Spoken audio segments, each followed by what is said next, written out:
গত 12 আগস্ট চট্টগ্রাম বিশ্ববিদ্যালয়ের সাবেক ভিসি অধ্যাপক আবুধায়ের পদত্যাগের পর প্রায় এক মাস পেরিয়ে গেল, এখনো পর্যন্ত চট্টগ্রাম বিশ্ববিদ্যালয়ে কোনো ভিসি নিয়োগ হয়নি।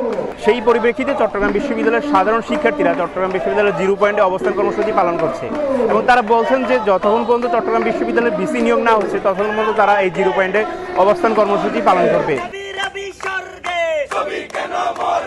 প্রজ্ঞাপন জারি না করার ফলে আমাদের বিভিন্ন একাডেমিক কার্যক্রম স্থগিত হয়ে আছে। আমাদের ভিসিকে দ্রুত প্রজ্ঞাপনের মাধ্যমে আমাদের শিক্ষার্থীদের যে দাবি, সেই দাবি পূরণে সকল মহলকে এগিয়ে আসার জন্য আমরা দাবি জানাচ্ছি।